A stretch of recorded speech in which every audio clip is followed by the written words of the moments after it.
这个华日的老冰箱是我前一段时间回收的，看过视频的应该都知道，从一个老教授家收回来的，花了130块。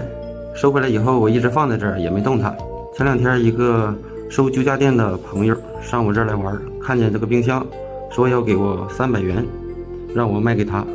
我跟他说了，这个冰箱啊，我不能卖，我要收藏。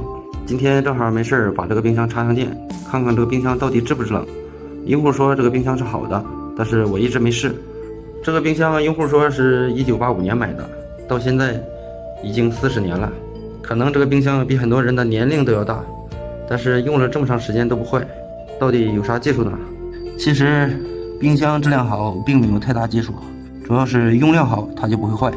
这个压缩机是 FN570的纯铜压缩机，绝对耐用啊，只要不漏氟几十年也不会坏。这个冰箱已经服役40年了，这个压缩机运转起来声音依然特别小，到跟前能听到轻微的响声，而且几乎没有震动。这就是40年以前的技术啊。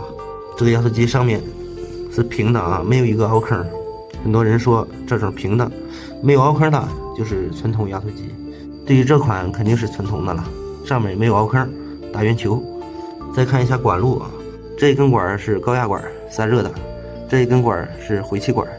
看这个高压管啊，铜的，看颜色都能看出来啊，铜的。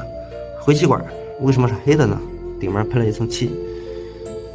拿篦子刀给它划开，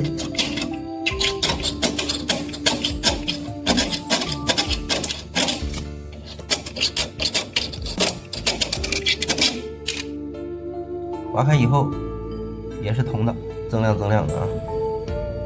其实很多冰箱出问题都是管道漏了，如果管道不漏啊，冰箱都能用10年以上。管道不漏的话，压缩机一般也不容易损坏，所以说这么多年它也不会腐蚀烂。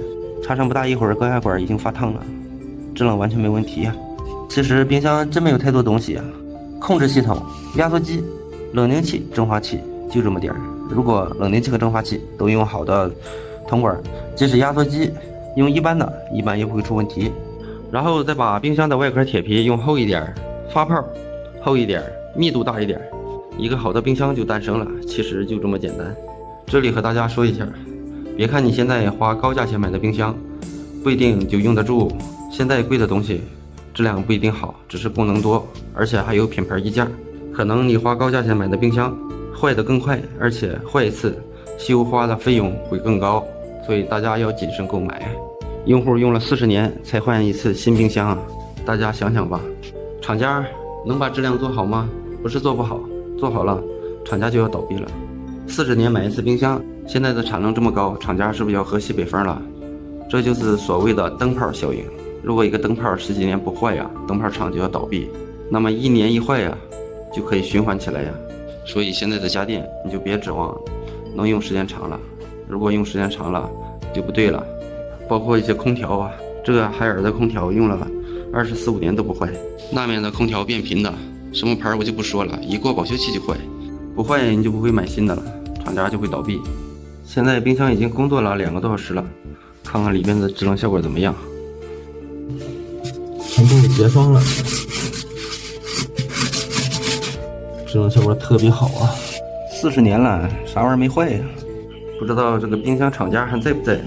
这个冰箱质量无敌了。好了，本期的视频就和大家分享到这里，咱们下期再见。